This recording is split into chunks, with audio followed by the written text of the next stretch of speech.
oficialmente. Então, o Gustavo, obrigado ali pela introdução, né? É um prazer poder colaborar com o grupo.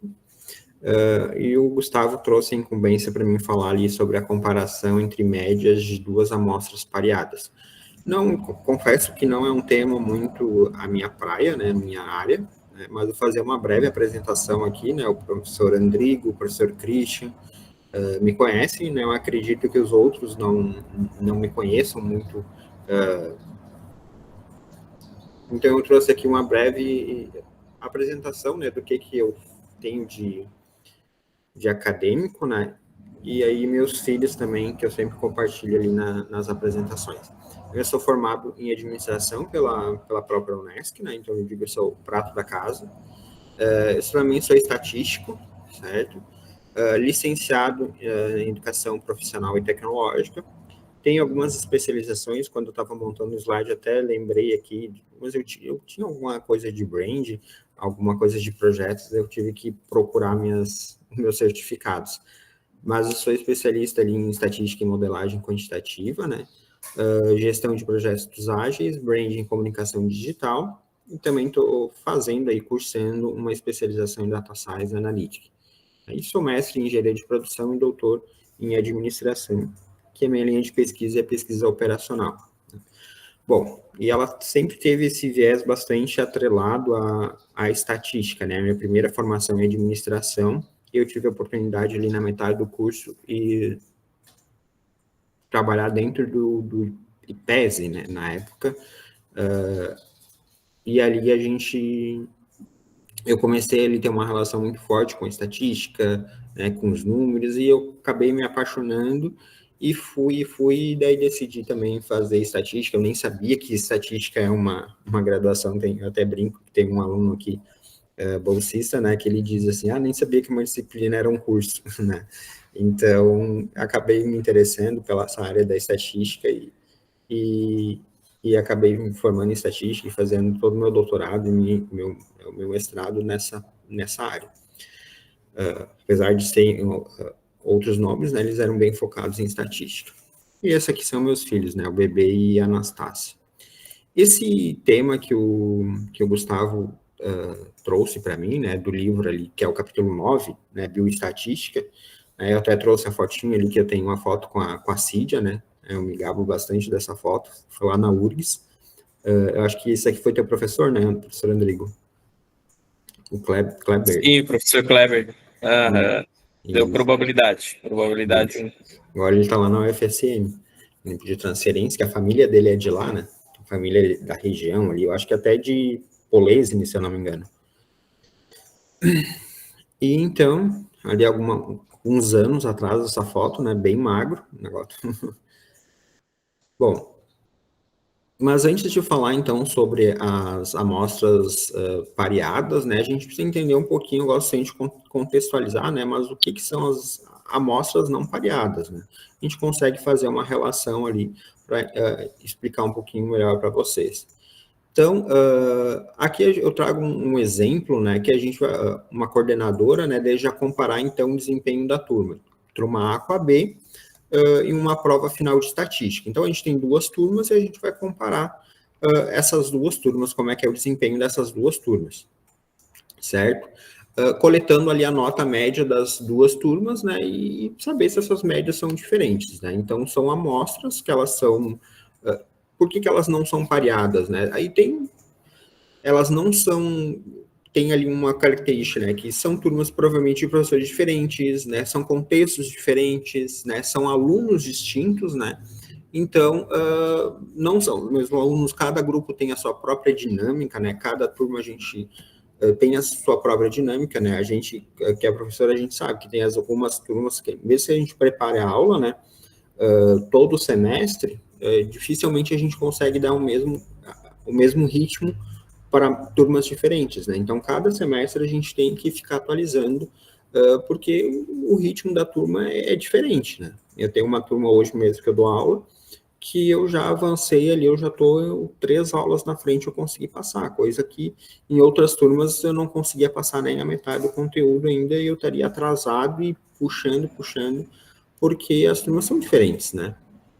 Então, há diferenças individuais entre os alunos, a gente não consegue controlar.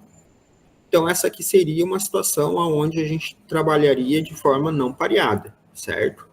E pareada, que é o nosso capítulo 9, né? A gente faz, então, a comparação da mesma turma e antes ou depois, né? Eu vou fazer uma aula de reforço, ou vou fazer algo diferente, eu quero ver se vai dar certo ou não vai dar certo, né? E aí tem essa dinâmica dela ser pareada, né? Por que ela é pareada, né? Ali a gente está trabalhando com os mesmos alunos, né? Antes e após a intervenção, cada aluno forma um par consigo mesmo, né? Então a gente diz que é um pareamento ótimo, porque o mesmo elemento que foi testado num primeiro momento e depois testado no segundo momento, as características dele são as mesmas. Então cada aluno então forma esse par. E ali o próprio aluno a gente diz que ele trabalha, então ele saiu com o seu próprio controle. Né?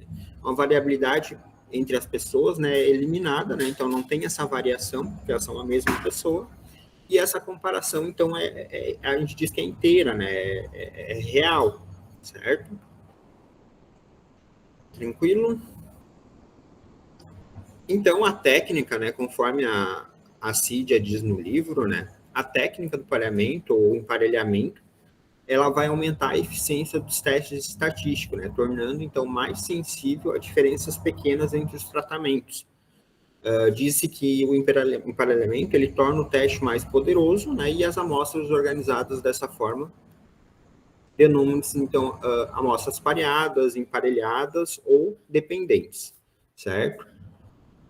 A gente, ali no livro, a Cídia também traz essa relação, né, que é o emparelhamento máximo, né, que é o emparelhamento ótimo, que é quando cada indivíduo controle, ele é si próprio, né, que é o exemplo aqui que eu dei da turma A.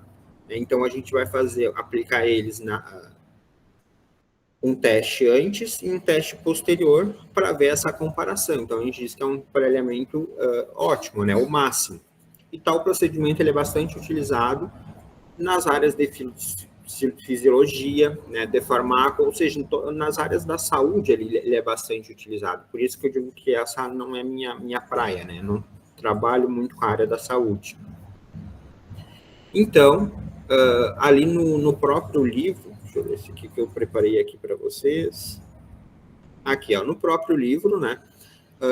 Eu trouxe os exemplos do livro ali para a gente ilustrar. A gente tem ali o do médico, né, onde a gente tem 2 dietas para diabéticos. E aqui a gente trata, né, ele faz o pareamento ali nesse exemplo, comparando ali indivíduos diferentes, mas ele procura indivíduos com características muito semelhantes. E ali no caso da diabetes, ele considera aquela variável que é o tempo que a pessoa assim, tem a diabetes, né? Então, pessoas do sexo masculino, a idade e, se eu não me engano, o tempo ali que ele foi diagnosticado. Então, essas 3 variáveis, elas são idênticas ali para formar os pares, né? Então, ele consegue aplicar o teste ali para tentar minimizar essas diferenças não controladas, certo? E ali também ele traz o exemplo das plantas, né? Onde ele fala de condições nutricionais das plantas. Então, ali ele pega uma vagem, né? Ele pega ali 2, forma um parzinho, né? Dessas vagens. Então, porque geneticamente, né? Como ela acompanha a mesma vagem, teoricamente a mesma genética entre entre as ervilhas ali da vagem, né? Então, ele pega ali, forma esses parzinhos para fazer esses testes. Então, ele pega duas sementes ou 2 ervilhas, né, e ele planta ali em lugares diferentes, em terras diferentes, e trabalha essas condições diferentes nutricionais para fazer essa avaliação. Então, dito que a gente tem ali, então, indivíduos pareados, certo? De exemplos descritos são esse, né? E daí, então, a ideia, o que é de fazer esse emparelhamento, né, é aumentar a eficiência dos testes estatísticos, porque eu elimino essas variáveis, né, que são ali dos elementos, né, eu diminuo essas diferenças. Torno o teste mais sensível para detectar, então, as diferenças pequenas entre os tratamentos. E por isso que a gente diz que esse tipo de teste ele é mais poderoso, né? Então, a CIDIA evidencia isso, né? Então, e o pareamento ideal ocorre quando cada indivíduo é o próprio controle, conforme eu tinha mencionado ali para vocês. E aqui ela traz outro exemplo ali no livro, né? Que ele é descrito. Então, a ideia aqui, ó, é o número de trocas entre comáticas irmãs, TCI, né, em floricultores, né, com ou sem sintomas de intoxicação. Então, ele pegou ali, observem que ele tentou, né, controlar ali o sexo, né, foi controlado, mas a idade ele não conseguiu indivíduos da mesma idade, né, mas ele agrupou ali de acordo com serem mais próximos, né. Então, cada par ali, ó, por exemplo, o primeiro par, né, são duas mulheres, uma com 45 e a outra com 48. O segundo par são dois homens, né, um com 21 e um com 22. Então, ele tentou fazer esse pareamento, né, com essas idades próximas. Né? Às vezes não saem, não há possibilidade de fazer um pareamento perfeito, né. Então, isso aqui foi o exemplo que a Cídia nos ilustra ali no livro. E daí tem ali, ele pega, então, o indivíduo que foi intoxicado e o que não foi intoxicado, certo? E ele faz, então, de acordo com o conteúdo ali do livro, né? Ele faz, então, aplica-se essas etapas aqui, ó. E, geralmente a etapa padrão, né, de quando a gente vai aplicar algum teste estatístico, certo? Então, a gente tem aqui, primeiro, eu preciso definir as minhas hipóteses, né? Na realidade, a gente tem que definir a hipótese de partida, que é a nossa H0 ou H nula.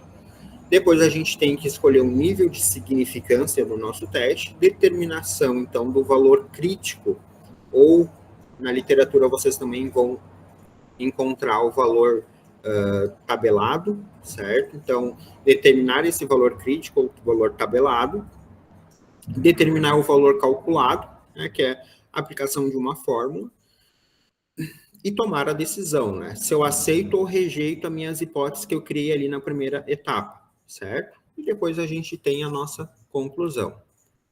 Tá tranquilo, pessoal? O pessoal que é de fora, de outro país, de outra língua, tá tranquilo? Querem que eu fale mais devagar? Não, perfeito. Oi? Tá dando para acompanhar? Deixa eu... Por aqui tudo certo. Aqui. Eu não preparei um material dessa parte do... Um pouquinho...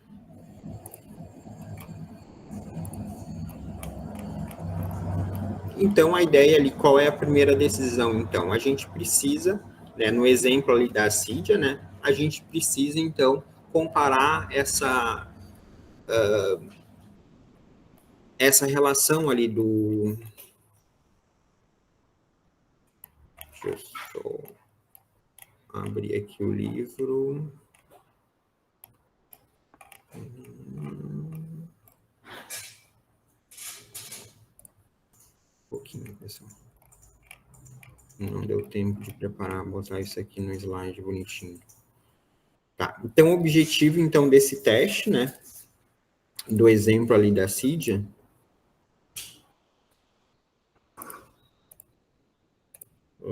aqui, então, é verificar, né, se essa intoxicação por pesticida altera o número de trocas entre comáticas irmãs, que é o TCI, certo? Em floricultores. Então, para isso, ele fez esse teste, né, ele fez esse agrupamento, e a primeira etapa ali, que é criar a hipótese, né? Então, a hipótese nula, né, a gente sempre parte de que a intoxicação não vai alterar o TCI, certo? Que são essas cromáticas. Então, logo, né, então a gente tem aqui a nossa hipótese H0. Importante. Deixa eu compartilhar aqui o livro com vocês, pessoal. Fica melhor. Aqui.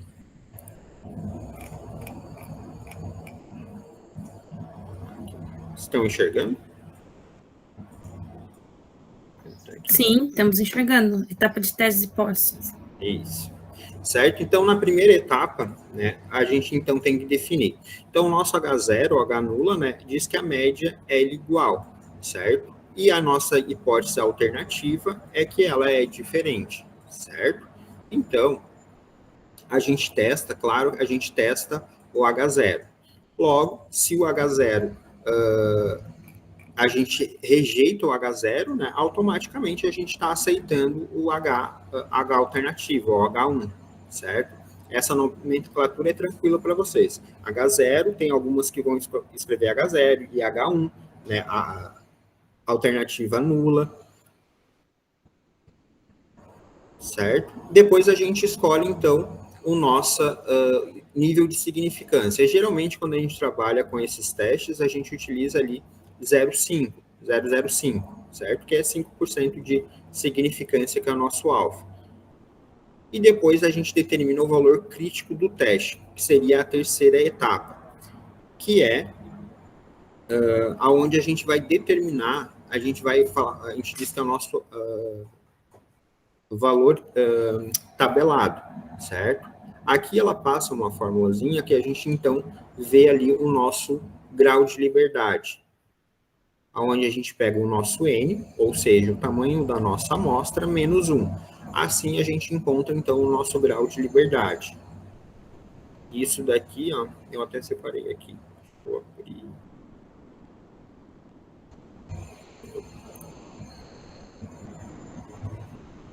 Esse daqui. Aqui. Esse aqui eu trouxe para vocês.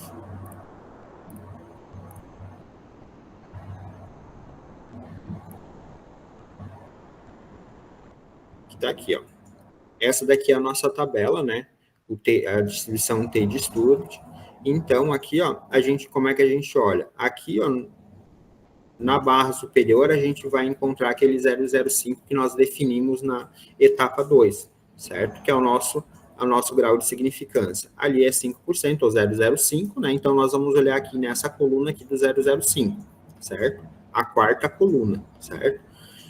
Na primeira coluna, a gente tem nosso grau de liberdade, que como a gente tem nosso tamanho de amostra 9, 9 menos 1 fica 8. Então, nós vamos olhar aqui na oitava linha. Fazendo essa comparação, então, a gente definiu aqui, ó, o nosso T tabelado de 1,86, isso? É isso que está ali, né? Ah, perdão, pessoal, essa tabela aqui, ó, a gente tem que, como a gente está trabalhando com os dois lados, a gente tem que olhar o 0,025, certo? Então, o nosso grau de liberdade é 8. Então, aqui, ó, 2,306, certo? Tem tabelas que já vêm normalizadas. Então, o nosso T tabelado é 2,306, ok? Conseguiram localizar aqui, ó, 2,306. Então, aqui a gente já definiu a nossa terceira etapa, certo? E a gente parte, então, para a nossa quarta etapa. Então, na primeira etapa, a gente definiu, então, as nossas hipóteses. Na segunda etapa, nós definimos o nosso nível de significância. Na terceira etapa, nós encontramos o nosso T tabelado, certo? E agora a gente vai, então, para o nosso T calculado, certo? Que aqui a gente vai utilizar que é a média, né, menos a média do indivíduo, dividido pelo desvio padrão, dividido pela raiz de n, certo? Então, aplicando, então, aqui no próprio livro da CID, ela já faz para facilitar, né, essa diferença aqui, ó. Então, nós pegamos a diferença do indivíduo A, né, ou do par 1 e do par 1, 2, a gente faz essa diferença aqui, então nós encontramos aqui, ó, a média da nossa diferença, certo? Que é 1,43. 12,9 dividido por 9, né? 9 elementos, 1,43. E aqui a gente, então, faz uma pequena substituição na forma. Certo? Então, fica 1,43 dividindo, então, pelo nosso desvio, que nós calculamos aqui, ó, certo? E nós encontramos o nosso T tabelado, que é 2,318. E agora a gente faz a comparação. Como o nosso T calculado, 2,318, ele é maior que o nosso T tabelado, certo? A gente vai rejeitar H0, certo? Então, com isso, a gente diz, então, lembre-se que a nossa H0, ó, é que os dois, a média é igual a zero. Aqui, como a gente rejeitou, a gente está aceitando a hipótese alternativa, que ela é, então, que tem uma diferença, né, entre os intoxicados e os não intoxicados, certo? Então, com a decisão, né, a gente pode dizer, né, uma conclusão interpretativa, né, a gente diz que o teste, né, ele mostra que a média de TCI nos indivíduos intoxicados, ele é significativamente maior do que nos intoxicados. Né? Que essa palavra, quem é da estatística, da matemática, né, quando a gente utiliza no texto, né, significativamente, a gente pega muito no pé. Pelo menos eu tenho essa mania. Né? Então, se tu escreve que alguma coisa é significativamente, é porque tu fez um teste para dizer que isso é significativamente. Então, muitos, o número elevou significativamente. Né? Então, a gente tem esse costume de escrever no texto. Né? A gente sempre se pergunta significativamente, mas qual teste que foi utilizado. Então, com isso, né, a gente pode, então, dizer que há evidências estatísticas de que a intoxicação pelos TCIs ali, né, está associada ao aumento no número de trocas entre as cromátides irmãs, certo? Eu acho que seria isso. Daí aqui no livro, né, a gente traz, que a gente não vê essa parte em livros, né, em artigos científicos, né, ela tem outra anotação. Então, geralmente vem aqui em forma de tabela, que é uma saída, se eu não me engano, do SPSS. Né, então, ali já sai o valor do P, o valor calculado, certo? E a gente trabalha ali nos artigos onde diz já que é significativo ou não significativo, certo? Acredito que seja isso.